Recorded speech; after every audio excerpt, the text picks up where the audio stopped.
Tom Petty died, age 66, ex-wife, kids, lifestyle and net worth 2024. In this video, we honor the life and legacy of rock legend Tom Petty, who tragically passed away at the age of 66. Best known for his work as the frontman of Tom Petty and the Heartbreakers, Tom Petty left an indelible mark on the music industry with his timeless hits. We explore his family life, including his ex-wives and children, as well as his iconic lifestyle and career achievements. We also discuss Tom Petty's net worth in 2024 and how his music continues to influence artists and fans worldwide. Join us as we remember the life of a true rock icon. Don't forget to like, comment, and subscribe for more celebrity biographies and updates. Tom Petty was an American singer, songwriter, and guitarist. He was the leader and frontman of the rock bands Tom Petty and the Heartbreakers and Mudcrutch and a member of the late 1980s supergroup The Traveling Wilburys. He was also a successful solo artist. Born October 20, 1950, Florida, United States. Died October 2, 2017, age 66 years. UCLA Santa Monica Medical Center, Santa Monica, California, United States. Music groups: Tom Petty and the Heartbreakers, 1976 to 2017. See more. Spouse: Dana York M. 2001 to 2017. Jane Benyo, M. 1974 to 1996. Children: Audria Petty, Dylan Petty, Kimberly Violet Petty. Tom Petty net worth $95 million. Early life and education. Petty was born on October 20, 1950, in Gainesville, Florida, the first of two sons of Kitty Petty, née Avery, a local tax office worker, and Earl Petty, a traveling salesman. His brother Bruce was 7 years younger. Petty grew up in the Northeast Gainesville residential district, known locally as the Duck Pond. After his death, a historical marker was placed in the neighborhood and a nearby park was renamed to Tom Petty Park. Petty attended Howard Bishop Middle School, where he played Little League baseball and basketball. He then attended Gainesville High School, where he graduated in 1968. Career. Petty's interest in rock and roll music began at age 10 when he had an opportunity to meet Elvis Presley. In the summer of 1961, his uncle was working on the set of Presley's film Follow That Dream, in nearby Ocala, and invited Petty to watch the movie's filming. Petty instantly became a Presley fan. When he returned that Saturday, he was greeted by his friend Keith Harbin, and soon traded his Whammo slingshot for a collection of Elvis 45s. Of that meeting with Presley, Petty said, "Elvis glowed." In 2006, Petty said he knew he wanted to be in a band the moment he saw the Beatles on The Ed Sullivan Show. "The minute I saw the Beatles on The Ed Sullivan Show, and it's true of thousands of guys, there was the way out. There was a way to do it. You get your friends and you're a self-contained unit. And you make the music. And it looked like so much fun. It was something I identified with. I had never been hugely into sports.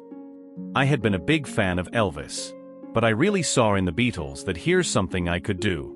I knew I could do it." It wasn't long before there were groups springing up in garages all over the place. He later said that the Rolling Stones inspired him by demonstrating that he and musicians like him could make it in rock and roll. Don Felder, a fellow Gainesville resident who later joined the Eagles, wrote in his autobiography that he was one of Petty's first guitar teachers, although Petty said that Felder taught him to play piano instead. As a young man, Petty worked briefly on the grounds crew of the University of Florida, but never attended as a student. An Ogeechee lime tree that he purportedly planted while employed at the university is now called the Tom Petty tree, though Petty said he did not recall planting any trees. He also worked briefly as a gravedigger. Personal life. Petty overcame a difficult relationship with his father.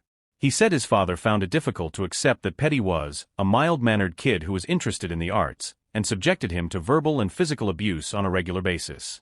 Petty described his father as a wild, gambling drinker guy. He was close to his mother and his brother Bruce. Petty married Jane Benyo in 1974. They had two daughters, Audria, a director, and Anna Kim, an artist. Benyo told mutual friend Stevie Nicks that she met Petty at the age of 17.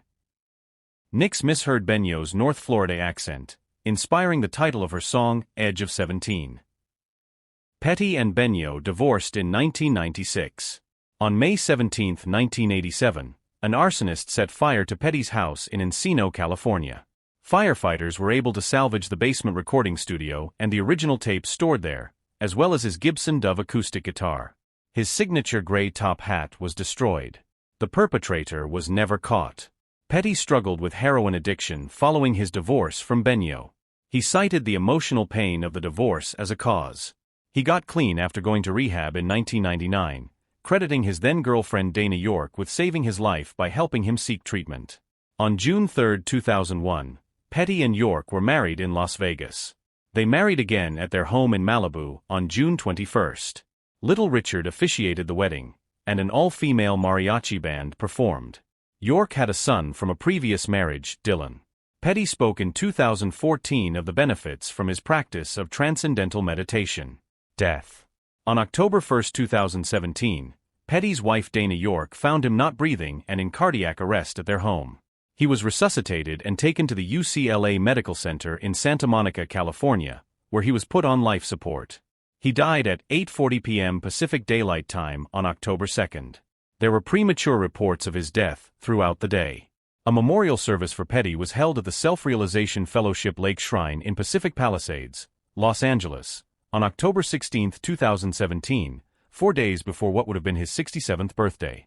On January 19, 2018, the Los Angeles County Medical Examiner announced that Petty's death was due to an accidental overdose, stating multi-system organ failure due to resuscitated cardiopulmonary arrest due to mixed drug toxicity, a combination of fentanyl, oxycodone, acetylfentanyl and dyspropionyl fentanyl, all opioids, temazepam and alprazolam, both benzodiazepines, and citalopram, an antidepressant.